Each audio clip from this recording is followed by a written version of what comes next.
What would be a skill that someone could start implementing today that's underrated that maybe people aren't thinking about, but it would be super easy and make a huge difference in their reading from this day forward if they started doing it right now?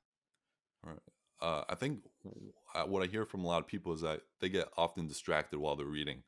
So I kind of went to that extreme where like I try to just remove all my distractions. So like I sold my Xbox, I don't have a TV, and I just kind of went to the extreme and like let me get rid of everything that was kind of keeping me away from reading. But you don't have to go that extreme. Like a simple thing that I found really fascinating, and I was experimenting with this, is like how far is my phone away from me while I'm reading. So like I would read with my phone right next to me, and then I would read with the phone in like the next room, and then I would read with the phone like three rooms down. And what I found is that the farther the phone is away from me, the less tempted I am to check it and to like pick it up and get distracted. And this is also what Nir Eyal talks about in his book Indistractable, and there's actually studies that prove this. Is like the closer your phone is to you, the more of a mental drain it is because it's like more tempting.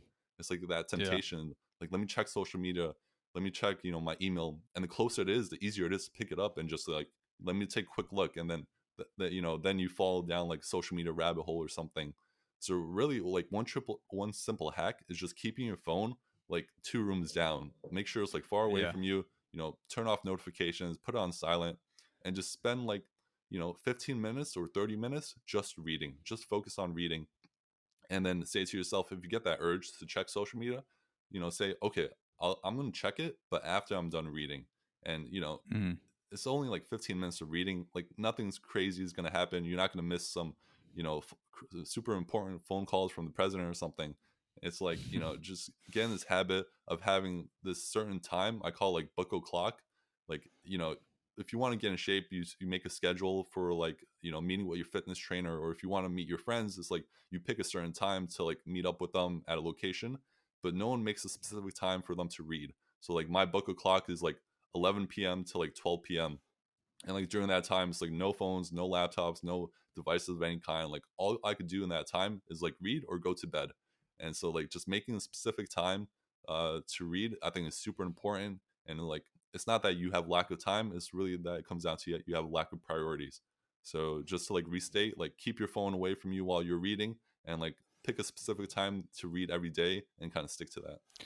Yeah, I forget who I heard it from. It was a comparison about bringing your phone to dinner versus having a wheelbarrow full of endless information, which is basically what a phone is. So this person was saying instead of having a phone in your pocket at dinner, imagine this. Imagine if you went to dinner with a friend and you just brought this giant wheelbarrow full of pages printed out from the internet, all this information that was sitting next to your table, and you could reach for it whenever you wanted. That's basically what a phone is in a super compactable digital form. And yeah, I haven't listened to the podcast yet or read Distractable.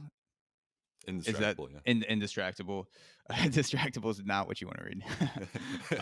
But I will, I will check it out, and I've kind of had that feeling inside me because for whatever reason, when I put my phone in another room to work, I always close the door, but there's no reason to. But I feel like something's like leaking out of my room, like calling me to my phone, and I'll always put it on my bed, walk into the living room or something, and shut the door and be like, "All right, I trapped my phone. Like Yeah, it's not getting out." yeah. Yeah, and James Clear wrote this great book, Atomic Habits, and he calls it like friction. So whatever Hmm. things you don't want to do, you want to put as much friction between you and that activity as much as possible. Even it's like the simple thing like closing the door, it just adds that tiny little bit of work. So you know that like, oh, if I'm gonna have to check my phone, I have to get up, I have to open the door, I have to go get my phone, and it just makes like 3 steps instead of two.